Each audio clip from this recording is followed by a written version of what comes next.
Hi hello friends, welcome back to my channel cooking with Ramya. ತುಂಬಾ ಹೆಲ್ತಿಯಾದಂತಹ butter garlic ಪನ್ನೀರ್ನ ಸಿಂಪಲ್ಲಾಗಿ ಮನೆಯಲ್ಲೇ ಯಾವುದೇ ಸಾಸ್ನ ಬಳಸದಂತೆ ಹೇಗೆ ಮಾಡೋದು ಅಂತ ನೋಡೋಣ. ಟೇಸ್ಟ್ ಕೂಡ ಅಷ್ಟೇ ಚೆನ್ನಾಗಿರುತ್ತೆ. ಮೊದಲಿಗೆ ನಾನಿಲ್ಲಿ 200 ಗ್ರಾಮ್ ಅಷ್ಟು ನಂದಿನಿ ಪನ್ನೀರ್ನ ತೊಗೊಂಡಿದ್ದೀನಿ. ಇದನ್ನು ನೀಟಾಗಿ ಕ್ಯೂಬ್ ರೀತಿಯಾಗಿ ಕಟ್ ಮಾಡ್ಕೋಬೇಕು.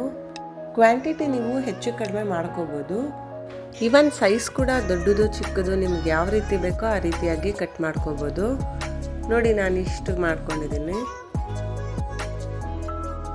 ಸೊ ಈಗ ಕಟ್ ಮಾಡಿರೋಂತಹ ಪನ್ನೀರ್ನೆಲ್ಲ ಒಂದು ಮಿಕ್ಸಿಂಗ್ ಬೌಲ್ಗೆ ಟ್ರಾನ್ಸ್ಫರ್ ಮಾಡಿಕೊಂಡು 1 ಸ್ಪೂನಷ್ಟು ಕಾರ್ನ್ಫ್ಲೋರು, ಹಾಗೆ ಆ ಟೇಸ್ಟಿಗೆ ಎಷ್ಟು ಬೇಕೋ ಅಷ್ಟು ಸಾಲ್ಟು ಮತ್ತು ಚಿಲ್ಲಿ ಪೌಡರ್ 1 ಸ್ಪೂನು. ನಾನಿಲ್ಲಿ ಕಾಶ್ಮೀರಿ ಚಿಲ್ಲಿ ಪೌಡರ್ ತೊಗೊಂಡಿದ್ದೀನಿ, ಕಲರ್ ಚೆನ್ನಾಗಿ ಬರುತ್ತೆ ಅಂತ.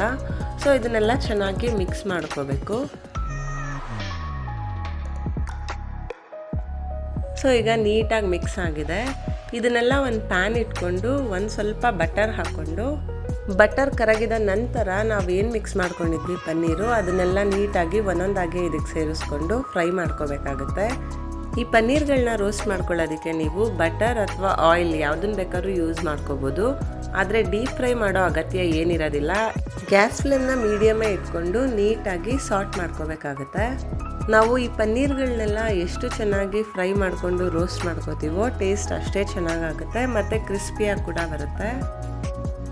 ನೋಡ್ತಾ ಇರ್ಬೋದು, ಈಗ ಆಲ್ಮೋಸ್ಟ್ ಫ್ರೈ ಆಗಿದೆ. ಪನ್ನೀರ್ ಕಲರ್ ಎಲ್ಲ ಸ್ವಲ್ಪ ಚೇಂಜ್ ಆಗಿದೆ. ಸೊ ಇದನ್ನೆಲ್ಲ ಒಂದು ಪ್ಲೇಟಿಗೆ ಟ್ರಾನ್ಸ್ಫರ್ ಮಾಡ್ಕೊಳ್ಳೋಣ. ನಾವು ಸ್ವಲ್ಪ ಕಾರ್ನ್ಫ್ಲೋರ್ ಹಾಕಿರೋದ್ರಿಂದ ಕೋಟಿಂಗ್ ತುಂಬಾ ಚೆನ್ನಾಗಿ ಬಂದಿದೆ. ನೋಡ್ತಾ ಇರ್ಬೋದು, ಉಪ್ಪು ಖಾರ ಎಲ್ಲ ನೀಟಾಗಿ ಹಿಡಿದಿದೆ.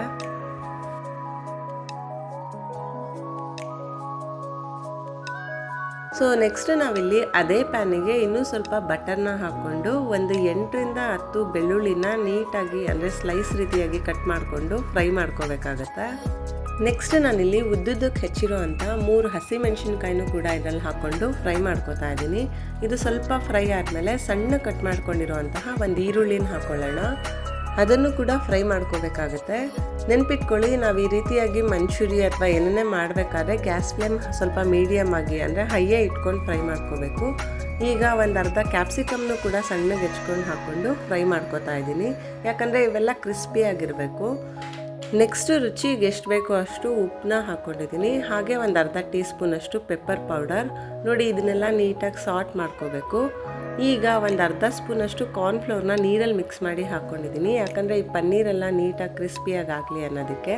ಈಗ ಫ್ರೈ ಮಾಡಿ ಇಟ್ಕೊಂಡಿರೋಂತಹ ಪನ್ನೀರು ಹಾಗೆ ಸ್ವಲ್ಪ ಸ್ಪ್ರಿಂಗ್ ಆನಿಯನ್ನ ಸಣ್ಣಗೆ ಹೆಚ್ಕೊಂಡು ಇದರಲ್ಲಿ ಸೇರಿಸ್ಕೊಂಡಿದ್ದೀನಿ.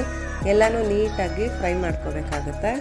ಗ್ಯಾಸ್ ಫ್ಲೇಮ್ನ ಮೀಡಿಯಮ್ ಟು ಹೈಯೇ ಇಟ್ಕೊಂಡು ಫ್ರೈ ಮಾಡಬೇಕು, ಹಾಗಂತ ಸೀದ್ಸಕ್ಕೆ ಹೋಗಬಾರ್ದು.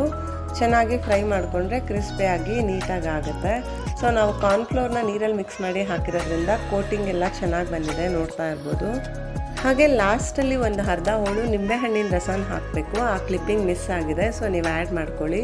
ಫೈನಲ್ ಆಗಿ ರೆಡಿಯಾಗಿರೋ ಅಂತಹ ಬಟರ್ ಗಾರ್ಲಿಕ್ ಪನ್ನೀರ್ನ ಸರ್ವಿಂಗ್ ಪ್ಲೇಟಿಗೆ ಟ್ರಾನ್ಸ್ಫರ್ ಮಾಡೋಣ. ಗಾರ್ನಿಷಿಂಗ್ ಅಂತ ಸ್ವಲ್ಪ ಸ್ಪ್ರಿಂಗ್ ಆನಿಯನ್ನ ಹಾಕ್ಕೊಳ್ಳೋಣ.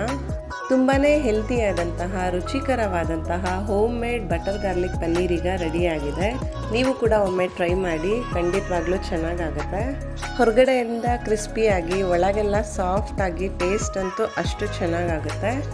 ಸೊ ಯಾರಿಗೆಲ್ಲ ಈ ರೆಸಿಪಿ ಇಷ್ಟವಾಗಿದೆ ನನ್ನ ಚಾನಲ್ಗೆ ಸಬ್ಸ್ಕ್ರೈಬ್ ಮಾಡಿ, ಈ ವಿಡಿಯೋನ ನಿಮ್ಮ ಫ್ರೆಂಡ್ಸ್ ಆ್ಯಂಡ್ ಫ್ಯಾಮಿಲಿ ಜೊತೆ ಶೇರ್ ಮಾಡಿ. ಮುಂದೆ ಒಂದು ಹೊಸ ರೆಸಿಪಿ ಜೊತೆ ಸಿಗೋಣ. ಅಲ್ಲಿವರೆಗೂ take care, have a great day, bye.